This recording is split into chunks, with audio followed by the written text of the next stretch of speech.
Rachelita to administration. Rachelita to administration. The overhead speaker crackled with her diminutive nickname. The word stretched across the entire ICU floor like a public accusation.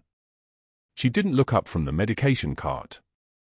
Didn't acknowledge the eyes sliding toward her, the knowing smirks from the permanent staff. Just another temp. Just another nobody they could page like she'd done something wrong before she'd done anything at all.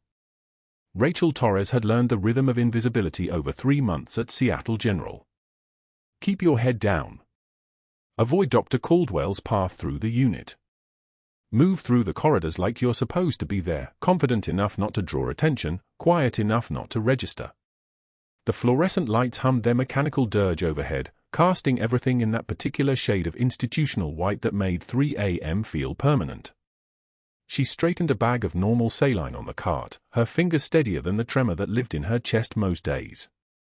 The ICU at Raleigh Seattle General ran like a ship under the authority of Dr. Martin Caldwell, who moved through the unit with the casual precision of someone who'd never been questioned. 43 years old, expensive watch that caught the fluorescent glint, the kind of man who ordered residents around by last name and smiled when they flinched. Rachel had worked under 7 different attending physicians in her temp career. Caldwell was the only one who made her skin go tight. She'd been assigned to the night shift again, 3rd shift that week, which was fine. Nights meant fewer administrators, fewer witnesses to the small humiliations that marked her days. A resident had called her the temp nurse yesterday instead of asking her name. Caldwell had laughed. Just a short burst, but she'd heard it from across the unit while restocking wound dressings and making herself smaller in a room that suddenly felt full. The admission alert came through at 0247 hours. Trauma from Bagram. Army sergeant, shrapnel wounds, airlifted to the closest major medical center. The stretcher burst through the automatic doors with the controlled urgency of a critical transport, and Rachel moved without thinking, muscle memory older than her temp badge, her hands already reaching for monitoring equipment before the resident finished calling out vitals. Trauma Bay 3. The smell of diesel fuel and blood, that copper iron scent that never quite washed out of certain kinds of memories. The sergeant was young, maybe 26, his uniform blackened at the edges where shrapnel had entered. His left leg was wrapped in field dressing that had already turned dark. But it was his right hand that made Rachel's breath catch. He was clutching something. A single dog tag on a broken chain. His fingers were locked around it with the desperation of a man holding onto the only real thing left in the world. The tag caught the light as his arm moved, that particular dull shine of military-issue metal, worn smooth by 18 months of deployment. She could see the numbers from 6 feet away. Could read them like they were written on her own skin. Coordinates. Latitude and longitude. From Operation Copper Falcon. From the black site that had been erased from every database, every official record, every document that proved it had ever existed. From the place where she'd been a major, not a temp, where she'd worn insignia and made decisions that got filed away in Pentagon vaults and then simply disappeared. The sergeant's eyes found hers across the chaos of the bay. He was conscious, coherent enough to be terrified, and something in his expression shifted when he saw her face. Recognition. Or maybe just the relief of seeing someone who understood what that particular fear meant. She moved closer, kept her voice low under the beeping of machines. You're safe. You're at Seattle General. Trauma team's here. 8 words. Professional. Calm. The voice she'd cultivated over 3 months of being nobody. His grip on the dog tag tightened. Copper Falcon. She knows. She was there. His voice was fading into the medication they were pushing, the sedation that would keep him still while they worked. Tell her I remember. Rachel stepped back before anyone could see her hand shaking. Dr. Caldwell had just walked in. She watched his face as he read the transfer documents. Watched the color drain out in real time, a tide going out that left nothing behind. His eyes moved across the page, then moved again. She'd seen men die with more color than Caldwell's face held in that moment. His jaw tightened. His hand moved, quick, practiced, the motion of someone pocketing something before anyone else could register what was there. A page from the file. Just one. She was certain of it. He looked up. His gaze swept across the trauma bay, past the resident, past the nurses, and locked directly onto Rachel for exactly 2 seconds.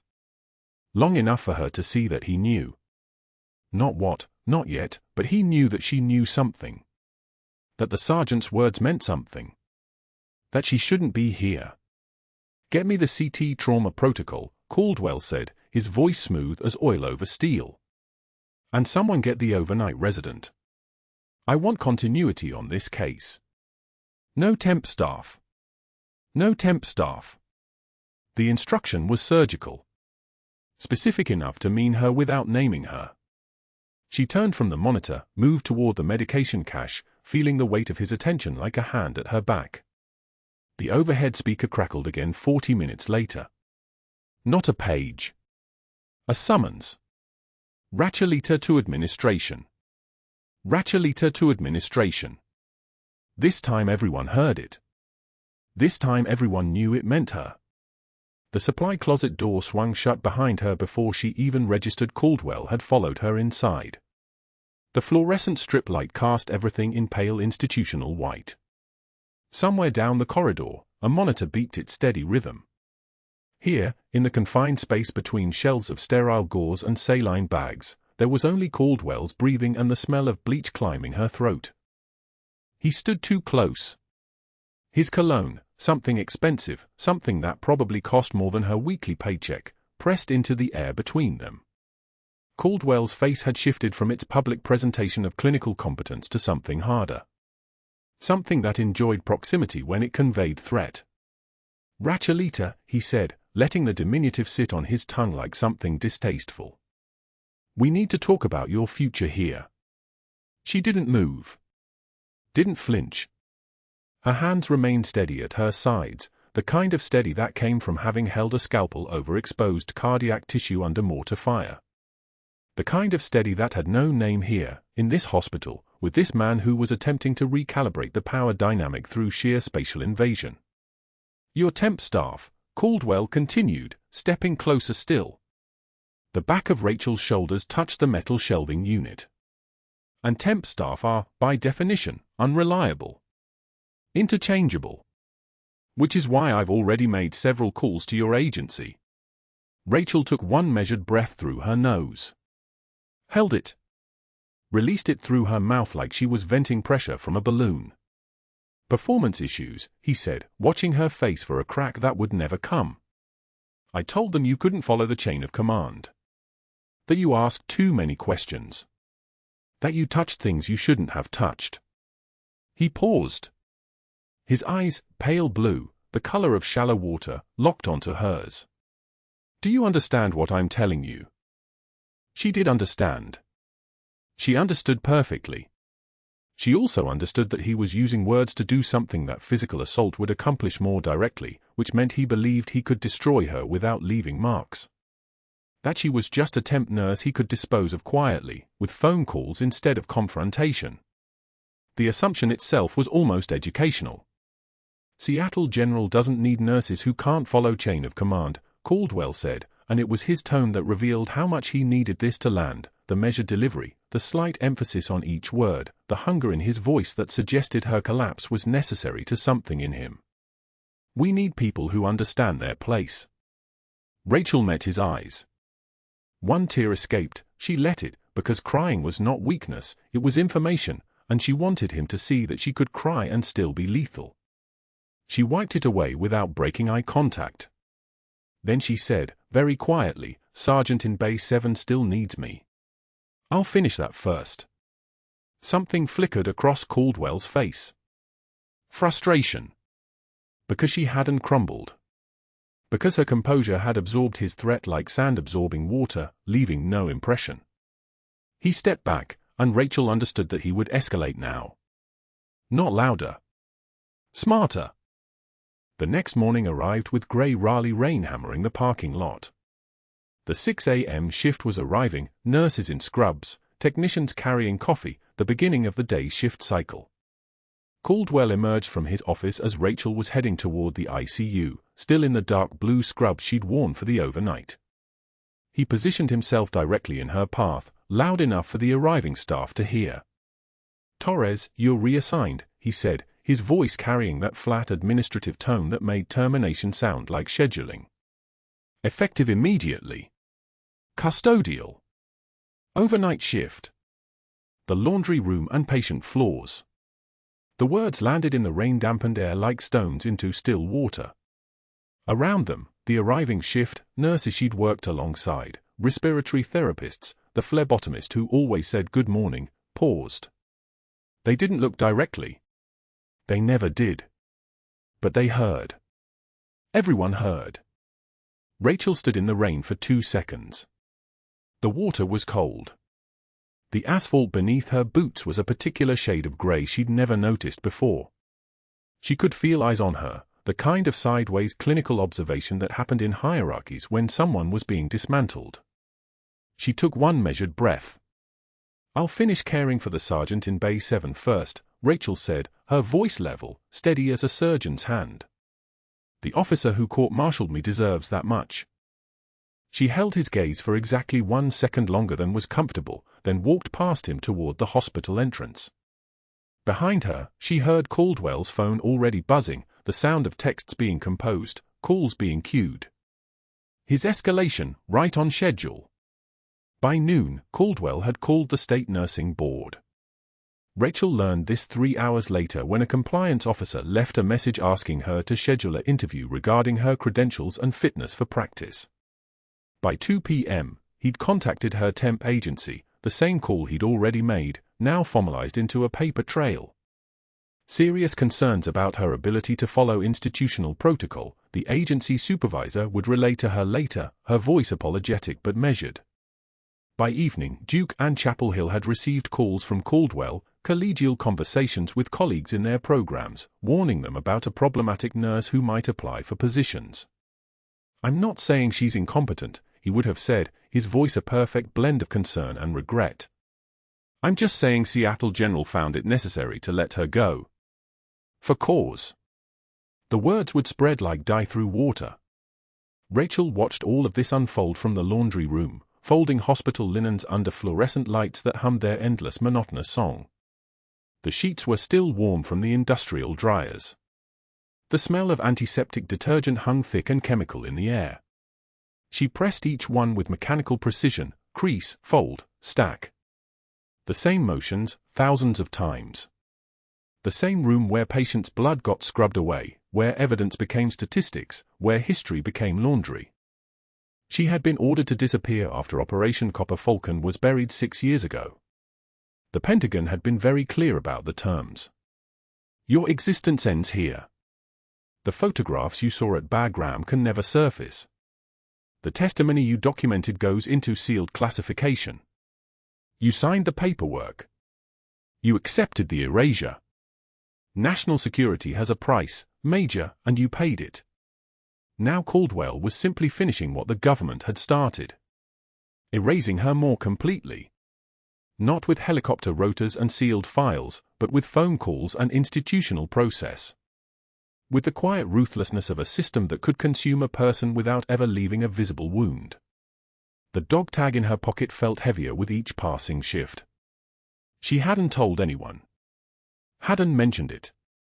She'd simply been present when the sergeant was admitted, seen the broken chain, understood immediately what those coordinates meant.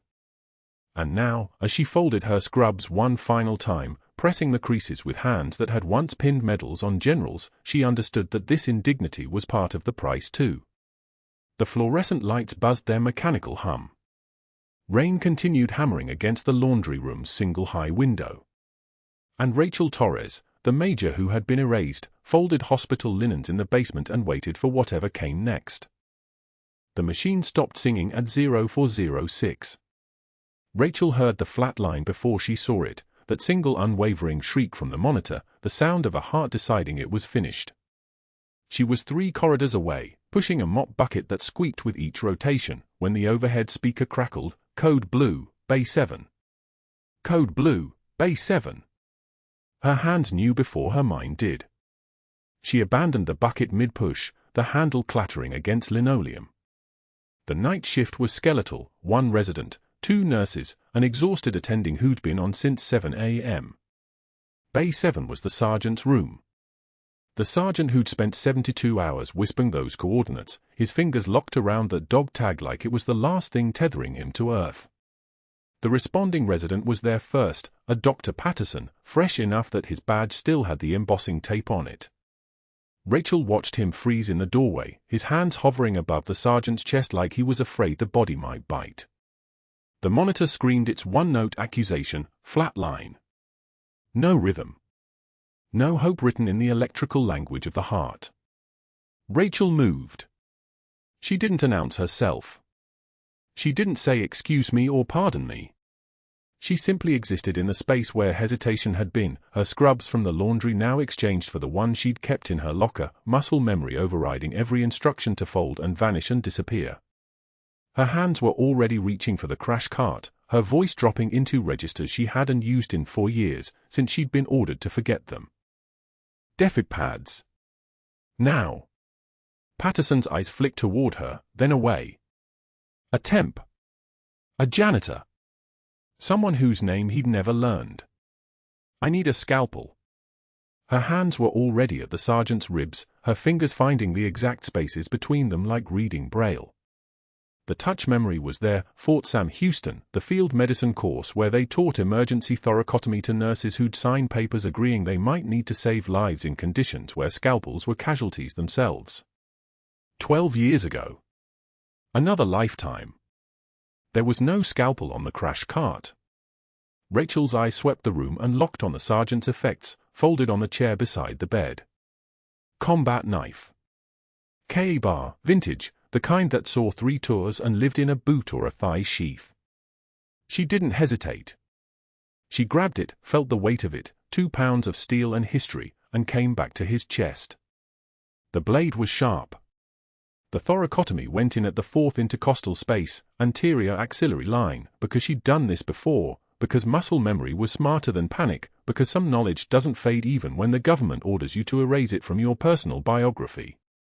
Blood came hot and immediate. The ribs separated when she spread them, revealing the cavity where a human heart should have been doing its job. Get me a clamp. 14-gauge line. Push 1 mil epi into the chamber. Caldwell appeared in the doorway like a curse materializing. What in God's name are you doing? His voice was stratospheric, cracking with something that looked like fear but tasted like exposure. You don't have privileges to, that's not protocol, that's not, we have protocols, Rachel, we have chain of command, you can't just. She didn't look at him. She couldn't afford to. Her hands were inside a human body, her fingers finding the pericardium, feeling through it to the organ beneath. The shrapnel was there, a jagged piece of metal the size of a thumbnail, lodged against the left ventricle like a parasite. She knew what it was before she saw it. She'd seen the coordinates in the sergeant's whispers. She'd heard them in her nightmares for 4 years, the grid reference for the black site, the compound where Operation Copper Falcon had buried things that governments wanted to stay buried. Suction. The resident moved. His hands shook but they moved. Rachel extracted the fragment, her tweezers steady as surgical lasers, and set it aside. The cavity began to refill with blood and life, the organ itself responding to her touch like it was remembering who she was. Get back, she said to Caldwell, though she didn't raise her voice. You're compromising the field. She didn't wait for him to move. She began compressions, internal cardiac massage, her hands cradling the sergeant's heart between her palms the way she'd learned when she was Major Rachel Torres, medical officer, 3rd Battalion, 5th Marines. The ribs cracked as she worked, the same ribs she'd have to crack again and again, the percussion of survival keeping time with her training. 40 compressions per minute. The rhythm was muscle memory and prayer in equal measure. The monitor beeped once. Then twice. Then a rhythm appeared, a stuttering line that meant oxygen was flowing, meant the brain might survive, meant this man whose court-martial had ended her first life might get a chance at a second one. O2 sat climbing, the resident whispered. 68, 72. 79. Rachel kept working, her hand steady, her breath even.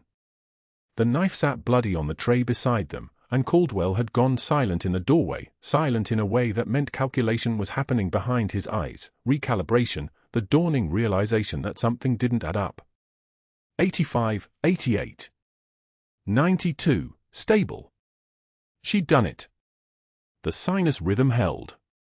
The sergeant's pulse was real, was detectable, was a heartbeat instead of an idea. Rachel stepped back, her hands still trembling with the suppressed energy of performance, of revelation, of 4 years of careful invisibility collapsing in the space of 6 minutes. Patterson was staring at her. How did you? I mean, that technique, that was. Fort Sam Houston, she said quietly. A long time ago. Caldwell was already moving, already pulling his phone from his pocket. She saw his jaw work, saw the calculation complete itself behind his eyes. His weapon had worked too well. He'd isolated her, removed her from the case, erased her from the hospital's consciousness so thoroughly that when she moved, when she took command, when her hands performed medical miracles that a temp nurse shouldn't know how to perform, everyone in the room understood that there was a before and an after to who Rachel Torres really was. The knife sat on the tray, blood drying on its blade. The coordinates carved into its handle caught the fluorescent light. And that's when the real nightmare began. Caldwell's hand closed around her badge before the monitor even steadied. The plastic rectangle caught the overhead light as he pulled it free from her scrubs, and Rachel didn't resist. She watched his fingers curl around it like it was evidence at a crime scene. You violated every protocol in that room, he said, his voice controlled but vibrating beneath the surface. Emergency thoracotomy. With a knife. A combat knife. He turned the badge over in his palm. That's not nursing. That's something else entirely. She said nothing. The room had gone so quiet you could hear the ventilator's rhythmic hiss, the soft beep of the monitor confirming what her hands had already known. Sinus rhythm. The sergeant's heart was beating. The coordinates were safe. But Caldwell wasn't looking at the patient. He was looking at her the way a man looks at a problem he suddenly understands cannot be solved with the usual tools. Security is here, he said, and Rachel heard the footsteps before she saw them. 2 guards in grey uniforms, moving with the apologetic efficiency of men who had done this before. They didn't make eye contact. Ms. Torres will be escorted from the building. Effective immediately. All access to the ICU is revoked. She gathered her things from her locker in the basement. A change of clothes. A half-eaten granola bar. A photograph of a unit deployment to Kandahar, the edges worn soft from being handled in the dark. She wrapped these items in her scrubs and placed them in a paper bag. The bag weighed almost nothing. 2 years of a false life, condensed into something a single hand could carry. Above her, on the 3rd floor, she could hear Caldwell's voice through the phone system. The connections were being made with surgical precision. Each call calculated, each word chosen to position himself as the concerned physician protecting hospital standards. She didn't need to hear the exact words. She knew how these conversations went. How a man like Caldwell weaponized terminology. How he transformed what she had done, saving a life with the only instrument at hand, into a liability. A lawsuit waiting to happen. A credentialing nightmare. A temp worker who couldn't be trusted. The calls would go to the staffing agency. She had performance issues. She couldn't follow chain of command. She was a liability. Other hospitals would receive identical calls, whispered concerns that wouldn't appear in writing but would arrive in the spaces between words. The nursing board would get a formal complaint about her judgment. Medical school colleagues would remember that Caldwell had mentioned something troubling about a nurse in Raleigh. The machine was already moving, all the pistons firing in perfect synchronization. She knew exactly how thorough he would be. Caldwell had already understood, in that moment when he read the sergeant's transfer documents, that this woman was not who she claimed to be. That the coordinates in a dog tag matched something classified. That the procedure she had just performed required knowledge that temp nurses did not possess. And his response had been immediate and elegant. Not loud. Not desperate. Not yet. Just the calculated dismantling of her ability to work, to earn, to exist in any official capacity. The security guard held the door open as she stepped into the parking lot. It was 0614 hours. The shift change was beginning. Nurses arriving for morning rounds passed her on the walkway, their eyes sliding away from the security escort like water off plastic. One of them she recognized from the third floor, a woman named Jennifer who had once asked her for advice about an 4 placement. Jennifer's eyes widened, then quickly looked forward. That was mercy. That was all she would receive. The rain started as Rachel reached her car. Not a downpour. Something colder than that. A mist that seemed to come from nowhere and everywhere, settling on the asphalt like a held breath. She sat in the driver's seat with the door open, the bag of her belongings on her lap, and watched the hospital recede behind sheets of silver. 2 years. That's how long she had managed to disappear into the role of Rachel Torres, temporary nurse, nobody special. 2 years of keeping her head down, accepting minimum wage, volunteering for the shifts nobody else wanted. 2 years of watching over people without letting them see her. The Pentagon's orders had been explicit: you will cease to exist in any official capacity. Your service record is sealed. Your medical credentials are classified. Your photograph is removed from all databases. If you surface, if you attempt to claim your rank, your unit, or your decorations, you will face prosecution under the Espionage Act. Those words had been delivered in a basement conference room at the Pentagon by a man in a suit who didn't give his name. He had slid across the table a stack of documents that detailed her service record, her tours, her commendations, and then he had slid them back and incinerated them in a shredder. Major Torres is dead, he had said. You are Rachel now. Nothing more. No one ever finds out what you witnessed at Bagram. She had signed the NDA with a pen that felt heavier than any weapon she had carried. The hospital laundry room was in the basement, down a corridor that smelled of bleach and industrial detergent. Rachel had passed through it 1,000 times, dropping soiled scrubs into the collection bins, grabbing fresh ones. Now she stood in front of the folding table with a stack of her old uniforms, pressing the creases with movements that felt like farewell. The iron was hot. Too hot. It singed the fabric slightly if she wasn't careful, turning the blue-green material a shade darker along the edges. She worked methodically. Collar. Front panels. Sleeves. The creases had to be perfect. The corners had to be square. This was something she could still control. This small precision in the face of everything unraveling. Her hands remembered other folds. Flags. Dress uniforms being packed for deployment. Letters written and rewritten and never sent. The hands that had once pinned medals on the chests of enlisted men, young soldiers barely old enough to vote, standing at attention while she decorated their uniforms with brass that represented hours of their lives spent in places the Pentagon would later pretend didn't exist. Those same hands had held a combat knife while her patient coded. Those same hands had performed surgery in a hospital gown, operating on instinct and the muscle memory of combat medicine learned at Fort Sam Houston a lifetime ago. Now they pressed creases into scrubs that would never be worn by her again. She folded the last one and stacked it with the others. 14 pairs. 2 years of shifts. The fabric was soft from washing, almost weightless. She could carry all of it in a single load if she needed to. Everything a person can become when they stop being themselves. The rain continued outside the small basement window, streaming down the glass in patterns that looked almost like Morse code. She didn't try to decode it. She didn't try to call anyone. The phone in her pocket had already been purged of every number that mattered. A new identity meant a new phone too. She had left it in the car. This was the price. This was what silence cost. Not dramatic suffering or visible wounds. Just the quiet erosion of everything that made her real. Being erased one shift at a time. One decision at a time.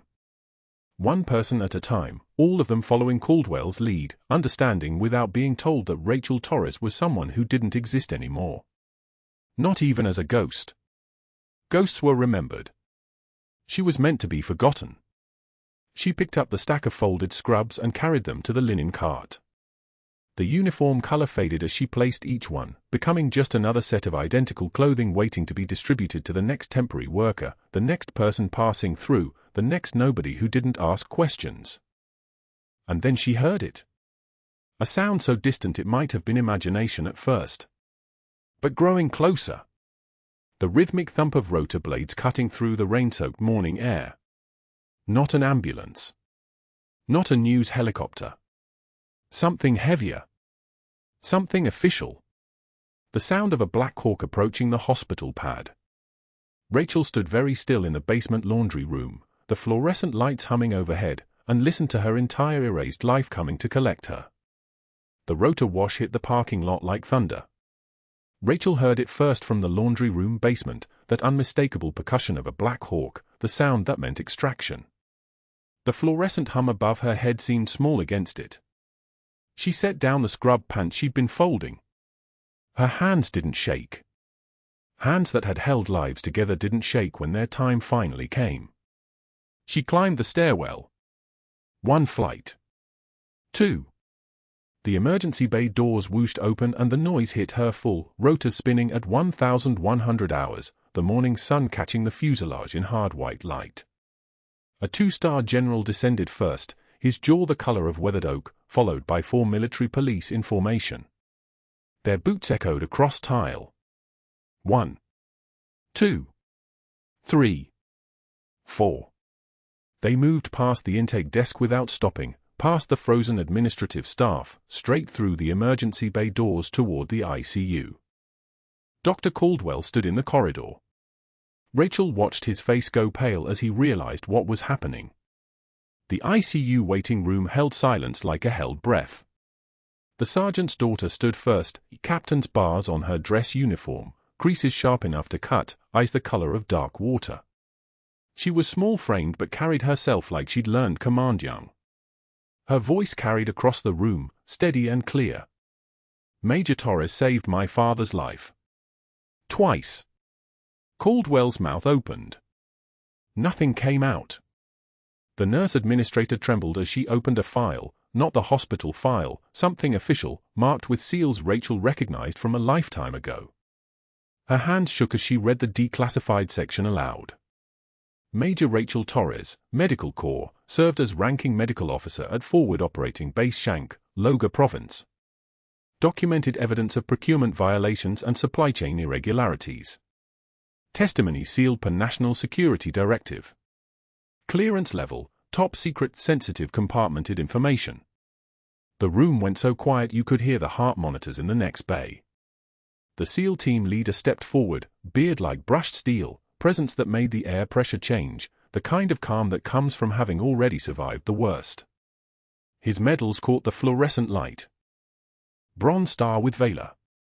He let that sit. Purple Heart. Another beat. Meritorious Service Medal for treatment of 40 wounded under direct enemy fire. He looked at Caldwell directly. While collecting evidence that brought down a procurement conspiracy reaching into the Pentagon itself. Caldwell's hands curled into fists. There are 3 more. The SEAL leader's voice didn't rise. It didn't need to. But the FBI wants to talk to you first, Doctor. The FBI agent, young, sharp-suited, with the particular confidence of federal authority, stepped forward and read from a tablet. His voice was clinical, matter-of-fact, the voice of someone simply stating fact into an official record. Dr. James Caldwell's investigation into Major Torres's credentials triggered a routine federal audit of Seattle General's records. That audit identified 14 years of falsified research data on file. Medicare fraud totaling $3.2 million. And 3 patient deaths, Susan Cargill, age 61, Michael Hernandez, age 48, and Patricia Chen, age 74, whose families had each, independently, threatened legal action against Dr. Caldwell in the months preceding their deaths. Caldwell's breathing changed. Shallow. Fast. His eyes moved from the general to the SEAL leader to the FBI agent, searching for an exit that wasn't there. "Your medical license is suspended effective immediately," the nurse administrator whispered, reading from the document in her trembling hands. "Your pension has been seized pending investigation. You are directed to surrender your hospital credentials and facility access badge at this time." Caldwell didn't move. His mouth opened and closed like a fish on dry ground. 6 months later, Rachel would learn he'd taken a job as night security at Seattle General, the hospital he'd run, the institution he'd tried to use as a weapon against her. His name tag read, Steve. He flinched when patients called him doctor. Other nurses watched him check badges at the entrance, the same entrance where he'd had Rachel escorted out with her uniform folded in a paper bag. They never said anything. They didn't need to. But that wasn't the end. Not yet. The general turned to Rachel. His eyes held the particular respect of someone who'd seen what she'd actually done, who understood the weight of the silence she'd carried. The dog tag was in his hand, the broken chain had been repaired, reforged, the chain links welded by someone who understood what it meant. He placed it in her palm without ceremony. His hand was warm. Scarred. A warrior's hand. "Welcome home, Major." Rachel's fingers closed around the metal. The dog tag was cool against her skin, familiar the way a prayer becomes familiar, worn smooth by 2 hands, the sergeant's and hers, holding it through things that couldn't be discussed. She looked down at the engraved letters. The coordinates. The proof. Everything she'd buried. She didn't respond with words. The moment didn't need them. The SEAL leader gestured toward the ICU. "He's waking up. You should be there." Rachel walked past Caldwell's empty office, the nameplate already removed, leaving only a rectangular shadow on the door. The kind of absence that tells its own story. She didn't look at him standing frozen in the corridor, the general's aide already documenting everything, the FBI agent already making phone calls, already spinning the machinery that would dismantle the next 12 months of his life in documented, official, irreversible increments. The ICU bay held the sergeant in a pool of morning light. His eyes were open, unfocused, the way eyes are when you've just crossed back from very far away. His daughter stood beside him, hand on his shoulder. When she saw Rachel, she stepped back. The sergeant's eyes found hers. Recognition moved through them like a wave, not of the face, but of the presence. The person who'd pulled shrapnel from his heart. The person who'd held the line when the line was just her hands and muscle memory and the unwillingness to let him die. "You came back," he whispered. Rachel pulled a chair close to his bed. She sat down. The chair squeaked slightly under her weight. Outside, the Black Hawk rotors were already spinning again, waiting. They had a crater in Helmand Province to show the Secretary of Defense. They had a classified briefing in 2 hours. They had 3 other survivors from Operation Copper Falcon who'd already begun giving depositions. But first, she was here. In her scrubs. With her patient. The man who'd court-martialed her, who'd torn her career apart, who'd somehow ended up clutching coordinates in the dark and whispering her name. "Tell me everything," he said.